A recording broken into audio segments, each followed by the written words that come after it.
heureuse de vous savoir nombreux à suivre cette édition d'information sur BSC TV. Mesdames, Messieurs, l'essentiel de l'actualité. Deux voix s'élèvent au sein de la majorité présidentielle et dénoncent l'outrage à la justice et de la conspiration contre la République suite à la publication du calendrier électoral de gouverneurs de 11 provinces gérées par des intérimaires. C'est le cas de Stanley Mbayo Pelessa de la majorité présidentielle qui estime qu'élire un nouveau gouverneur au Haut-Katanga et au Lomami ne fait pas partie de la compétence de la CENI, mais plutôt de la Cour constitutionnelle qui devra trancher sur cette affaire. Et puis 5 nouvelles bases militaires ont été installées dans les Kasaï par la MONUSCO, a indiqué le commandant adjoint de la force onusienne, le général Cummins. Implantées à Kananga, Timbulu, Luiza et Bulungu, ces bases fonctionnent déjà et sont ainsi réparties pour élargir le périmètre de sécurité. Sinon, 2 autres détachements s'ajoutent sur la liste, notamment celui de Chikapa, considéré comme le précurseur d'un autre plus important. Enfin, en dehors de nos frontières, une nouvelle équipe prend la tête du gouvernement ivoirien après les remaniements de ce mercredi 19 juillet 2017. Amadou Gon Coulibaly garde son poste de Premier ministre, mais il récupère également les ministères du budget. Ahmed Bakayoko, quant à lui, cède son fauteuil du ministère de l'Intérieur à l'ancien préfet d'Abidjan, Sidiki Diakité, pour prendre la tête de la défense. Une nouvelle figure est Issa Coulibaly, qui dirigera la fonction publique. Deuxième audience en appel du procès Katumbi au tribunal des grandes instances de Lubumbashi, c'est jeudi 20 juillet 2017. Ce procès qui met aux prises l'opposant Moïse Katumbi et le ministère public ainsi qu'Emmanuel Alexandros Toupis, un sujet grec, a été convoqué de nouveau le mercredi 19 juillet 2017 après qu'il soit suspendu suite au départ de Moïse Katumbi en Afrique du Sud pour les soins de santé. Mais la première audience de mercredi ne s'est pas déroulée comme prévu. Il faut retenir que la défense de Katumbi a récusé un juge sur les 3 qui président l'audience, ayant estimé que ce juge était incompétent. Mais le tribunal de son côté a rejeté la récusation formulée par la défense et a suspendu l'audience. Par conséquent, les avocats de Moïse Katumbi ont demandé d'apporter les dossiers en cassation devant la Cour constitutionnelle à Kinshasa. Plusieurs sources concordantes ont aussi rapporté qu'un juge du TGI de Lubumbashi a été blessé par balle mercredi 19 juillet par des bandits non autrement identifiés. La victime est admise aux soins dans un hôpital de la place. Autorisé à se rendre à l'étranger pour des soins médicaux depuis mai 2016, Moïse Katumbi a été condamné à son absence du pays à 3 ans de prison pour spoliation d'immeubles. Le 29 juin dernier, le parquet général de la RDC a retiré à l'ex-gouverneur du Katanga l'autorisation de l'expatriation qui lui avait été accordée en mai 2016 pour non-respect des principes. Publication du calendrier électoral des gouverneurs dans 11 provinces où les vides juridiques a été constatée par la Commission électorale nationale indépendante. Certaines voix se lèvent au sein de la majorité présidentielle et parlent de l'outrage à la justice et de la conspiration contre la République. C'est le cas de Stanley Mbayo Pelessa, député MP qui estime qu'élire un nouveau gouverneur au Katanga, c'est aller contre la justice qui vient de rétablir l'actuel gouverneur Jean-Claude Kazembe. Et quant à la province du Olomami, le député de l'AMP pense que c'est à la Cour constitutionnelle de trancher et non à la CENI. CENI, c'est l'organe technique d'organisation des élections. Quand il y a vacances, le gouvernement est là pour lui apporter les moyens. Et il y a les gouverneurs qui avaient été démis par des motions, ceux qui avaient des vacances. Donc c'est normal qu'on sorte des calendriers. Mais cependant, dans ce calendrier-là, prenons l'exemple de la province du Haut-Katanga et la province du Olomami. La décision qui concerne l'organisation des élections des gouverneurs dans ces 2 provinces est anticonstitutionnelle. Kazembe a été démis au Katanga.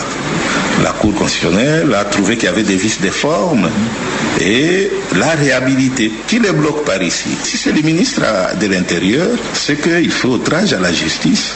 Prenons le cas de la province du Olomami. Le gouverneur a été démis par l'Assemblée provinciale. Il a introduit un recours à la Cour constitutionnelle. Le recours est sous examen. La Cour constitutionnelle ne s'est pas encore prononcée. D'où vient que la CENI, avec les ministres de l'Intérieur, peut-être avec certains de nos frères de la majorité, estiment que eux, ils sont plus forts que la Cour constitutionnelle. Moi, je pense qu'il y a une conspiration contre la République. Il convient de rappeler ici que c'est depuis hier mercredi que la centrale électorale a publié le calendrier électoral pour les élections des gouverneurs et vice-gouverneurs des 11 provinces qui sont gérées par des intérimaires. Les élections de ces gouverneurs et la publication provisoire des résultats par la CENI interviendra le 26 août 2017. 5 nouvelles bases militaires ont été installées dans les Kasaï par la MONUSCO. C'est ce qu'a affirmé le commandant adjoint de la force onusienne, le général Cummings, le mercredi 19 juillet dernier, au cours de la conférence de presse hebdomadaire de la MONUSCO à Kinshasa. Le général Cummings a expliqué que ces 4 bases installées à Kananga, Chimbulu, Luiza et Bulungu fonctionnent déjà et sont ainsi reparties dans ces zones pour élargir le périmètre de sécurité. Et à lui d'ajouter que notre détachement est arrivé à Chikapa comme le précurseur d'un autre plus important. Alors que la MONUSCO installe de nouvelles bases dans les Kasaï, elle enferme quelques-unes fixées dans la province du Nord Kivu pour des raisons de plus de mobilité. Ce, dans le cadre du changement du mode opérationnel de la mission onusienne en RDC, a expliqué Maman Sidikou, le représentant spécial du secrétaire général de l'ONU en RDC. Ce nouveau mode opérationnel qui consiste à privilégier la mobilité et la flexibilité des interventions militaires comprend de cette manière les patrouilles de longue distance, les patrouilles de démonstration de présence, la surveillance aérienne, mais également les déploiements rapides en cas d'incident de sécurité. C'est dans une déclaration faite mardi 18 juillet dernier que les notables de la chefferie de Walendu Bindi et la société civile de cette entité territoriale ont manifesté leur opposition aux opérations des traques Manu Militari des miliciens de la Force de résistance patriotique de l'Ituri, FRPI, lancée par l'armée congolaise depuis le 13 juillet dernier avec l'appui de la MONUSCO. Cette offensive militaire a provoqué les déplacements de milliers de personnes dans les localités de Issoura, Mouani, Bougouma et Nyasumbi. Déconseillant ainsi cette opération, la société civile et les notables de cette partie du pays rappellent que le vice-premier ministre et ministre de l'Intérieur, Emmanuel Ramazani, avait promis lors de son séjour à Bunia d'entamer des discussions avec les miliciens de la FRPI en lieu et place d'une traque de telle envergure. Le coordonnateur de la société civile de l'Ituri estime qu'il est temps de privilégier la voie du dialogue afin de trouver la paix sans se battre. Du reste, le ministre de l'Intérieur assure que les négociations avec la FRPI se poursuivent vu que les guerres ont montré leurs limites. L'organisation Lisanga Lumumba a effectué des matinées de sensibilisation des jeunes dans les 4 districts de la ville de Kinshasa. Chaque week-end, durant un mois, l'ONG Lilou s'est rendu à la Tchangou, au Mwamba, à la Funa et à Lukunga pour réveiller la conscience des jeunes afin qu'ils prennent en main leur destin en arrachant leur indépendance des mains de l'impérialiste. Des bouts jeunes congolais, unis dans l'effort, unis par le sort pour arracher notre indépendance des mains des impérialistes, est donc le thème exploité en français comme en lingala pour amener ces jeunes à comprendre que le développement de la RDC dépend d'eux. Le coordonnateur de Lilou, Mouteba, a souligné que l'éclatement du Congo, c'est maintenant. Et ceux qui ont un problème dans biso, entre biso congolais, malobakalele, je sale, c'est là, mais non, on va bazali, bakolinga yango te. On va pas baleki na opposition, te boyo kanate. Ba yelo ba fingani. Ceux qui pouvaient faire se rapprocher na kotoyo, te boyo kanate. Les autres. Donc bango bazali kana problème ya diviser pour si ko ba politicien na bisonné bazala mayele. Intérêt à population ezali koye ma revendication. Oh, revendication ezali ni. Revendication ezali kaka ko revendiquer biloko ezali na avantage na yo. Les lots n'ont venir à Bissonios pour ezate, ma ezate. Mais la peuple a reçu la nuit. Et c'est qu'il a été les malobité à venir au Tosanga. Tosanga, toke ne comment la régie des eaux. Yo régie des eaux, yo nous allons responsable à vos sa biso maï na mandaku na biso. Alors, ceux qui te pêchent une semaine, ceux qui ont changé ma tioté, au tchèque biso maï, et c'est que ça ni. Tout le monde a eu. Voilà la revendication. Mais peuple a salini afandi. Bae ba tiene poubelle boso na ye afandi na ye. Mais ceux qui va bengiete, tout s'arrête à Bini, au Koswani. Là-bas tout s'arrête aux Unis. Les 19 to Bini, ba bomi ba. Si ma yako boma batu, ba te koyokana. Après koyokana ba tapoli bibongati. Boye bisangai na ba famille oyo perdaki bandeko, bazwaki mutu nini? Te bopenda ki ndeko na bino en guise ya reconnaissance bopesa biso mutu moko comme ministre nani siko tozalaka biloko na bango tokotelemela bango tina suka ya mbala oyo soki bagomaki lobi soki bakangaki lobi ya mbala oyo impérialiste akeba po akokutana biso na nzela. À la Tchangou le 17 juin, au Mwamba le 24 juin, en passant par la Funa le 1er juillet pour terminer le 8 juillet à Lukunga, les jeunes ont répondu favorablement à l'appel de Lisanga Lumumba. Au regard des questions posées, l'adhésion des jeunes à cette vision a été massive. Le chemin à parcourir est encore long pour cet éveil de conscience de la jeunesse, mais l'ONG Lisanga Lumumba ira jusqu'au bout de son combat, souligne-t-elle. Le secrétaire général de l'Organisation mondiale du tourisme sollicite le soutien du Parlement congolais pour la promotion du tourisme en RDC. C'est ce qui ressort du tête-à-tête entre le président du Sénat, Léon Kengo Adondo, et Taleb Rifai, secrétaire général de l'OMT, qui ont passé en revue le mercredi 19 juillet dernier au Palais du Peuple tous les détails concernant la relance et la promotion du tourisme en RDC. Les deux personnalités ont échangé autour de l'avenir du tourisme congolais, vu que l'industrie touristique est aujourd'hui l'une des plus importantes dans le monde. Selon Taleb Rifai, la RDC peut devenir un pays touristique très important avec une diversité des parcs nationaux, notamment le parc Virunga au nord-est de la République. Et d'ajouter que le tourisme a besoin des parlements et d'autres institutions de la République pour son développement dans la mesure où ce sont ces derniers qui élaborent toutes les lois y afférentes. Cependant, il convient de noter qu'un projet de loi sur le tourisme est sous examen au Parlement congolais. Remaniement à la tête de l'État ivoirien, quelques permutations, mais aussi plusieurs entrées remarquées au sein de ce nouveau gouvernement. Ahmed Bakayoko, un proche du président Alassane Ouattara, quitte le ministère de l'Intérieur pour celui de la Défense. Amadou Gon Coulibaly garde son poste de Premier ministre, mais on lui ajoute également par décret le ministère du Budget. L'on note également l'entrée dans ce gouvernement de l'ancien préfet d'Abidjan, Sidiki Diakité, qui reprend le ministère de l'Intérieur en remplacement d'Ahmed Bakayoko.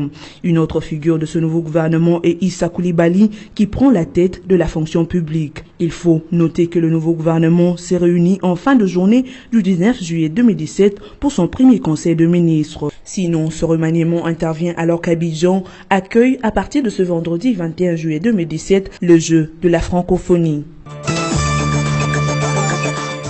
Mesdames, Messieurs, place à présent au rappel de titre. Deux voix s'élèvent au sein de la majorité présidentielle et dénoncent l'outrage à la justice et de la conspiration contre la République suite à la publication du calendrier électoral de gouverneurs de 11 provinces gérées par des intérimaires. C'est le cas de Stanley Mbayo Pelessa de la majorité présidentielle qui estime qu'élire un nouveau gouverneur au Haut-Katanga et au Lomami ne fait pas partie de la compétence de la CENI, mais plutôt de la Cour constitutionnelle qui devra trancher sur cette affaire. Et puis 5 nouvelles bases militaires ont été installées dans les Kasaï par la MONUSCO, a indiqué le commandant adjoint de la force onusienne, le général Commins. Implantées à Kananga, Timbulu, Luiza et Bulungu, ces bases fonctionnent déjà et sont ainsi réparties pour élargir le périmètre de sécurité. Sinon, 2 autres détachements s'ajoutent sur la liste, notamment celui de Chikapa, considéré comme le précurseur d'un autre plus important. Enfin, en dehors de nos frontières, une nouvelle équipe prend la tête du gouvernement ivoirien après les remaniements de ce mercredi 19 juillet 2017. Amadou Gon Coulibaly garde son poste de Premier ministre, mais il récupère également le ministère du Budget. Ahmed Bakayoko, quant à lui, cède son fauteuil du ministère de l'Intérieur à l'ancien préfet d'Abidjan, Sidiki Diakité, pour prendre la tête de la Défense. Une nouvelle figure est Issa Coulibaly, qui dirigera la fonction publique. C'en est fini pour cette session d'information. Merci de votre fidélité sur nos antennes.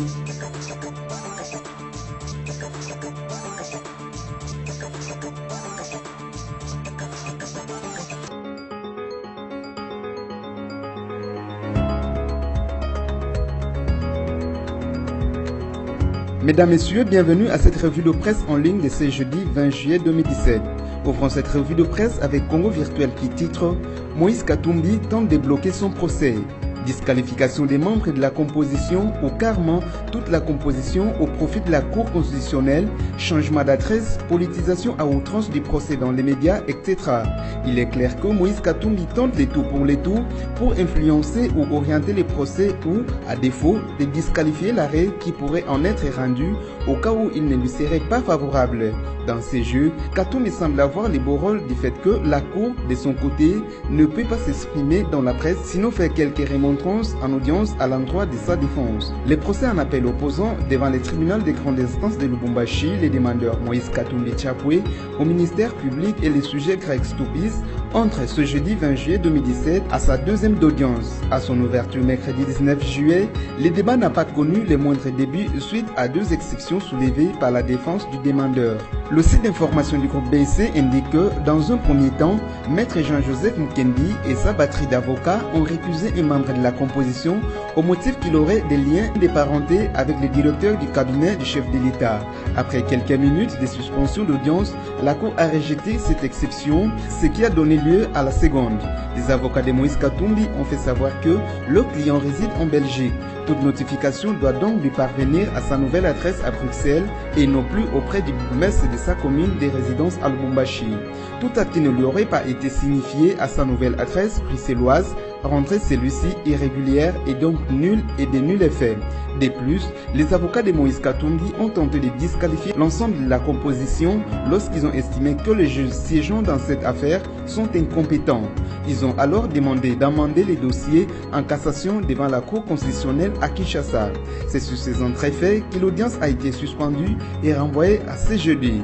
En attendant, les commentaires sont allés bon train pour essayer de comprendre les stratégies de Katumbi à travers la démarche de sa défense. La conclusion dominante est que le patron du tout-puissant Mazembe tente par ses manœuvres qualifiées de dilatoires par la partie adverse de bloquer la suite du procès en cherchant à contraindre le tribunal à se déclarer non saisi et amener l'huissier de justice à régulariser la convocation de Katumbi à l'audience.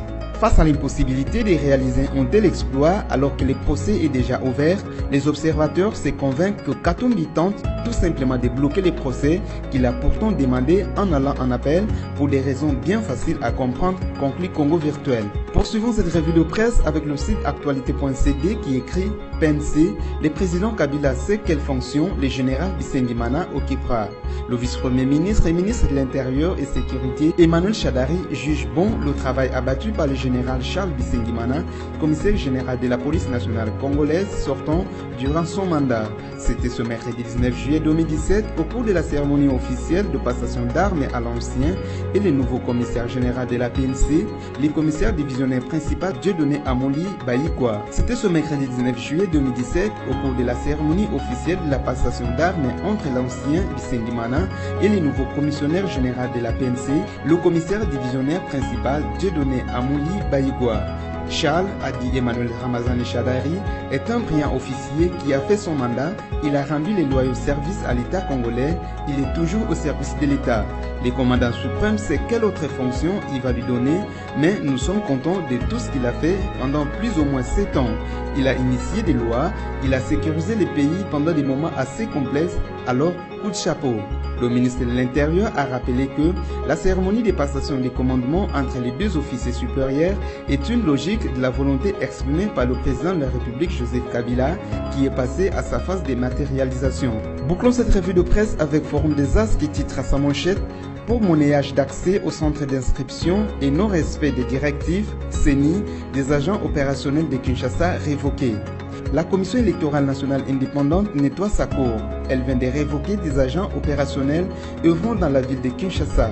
Cette décision est tombée hier, mercredi 19 juillet, au pavillon 22 de la FIKIN, lors d'une adresse de Norbert Basengezi à l'intention des intervenants de la chaîne de supervision de l'opération de révision du fichier électoral. Pour le vice-président de la CENI, ces mesures disciplinaires concernent particulièrement les centres d'inscription Kingu dans la commune de Selembao, sont ainsi visés les préposés polyvalents et les préposés à l'identification des centres d'inscription Gama à Barumbu. De même, l'opérateur de saisie du centre d'inscription situé à l'école primaire Marie-Mère de Perpétuel Secours dans la commune de Makala. À ce propos, le vice-président de la CENI a mis en garde quiconque, membre de la chaîne de supervision, s'évertuerait à s'adonner aux antivaleurs tant décriées. Cette séance pédagogique de recadrage de la chaîne de supervision, placée sous les signes d'une rencontre familiale, a permis à la CENI de mettre les points sur les i, ce dans l'objectif d'évaluer, d'encourager, d'appuyer et de sanctionner les différents intervenants dans les opérations d'identification et d'enrôlement des électeurs à Kinshasa. Mesdames, Messieurs, c'est la fin de cette revue de presse. Merci à vous qui l'avez suivi.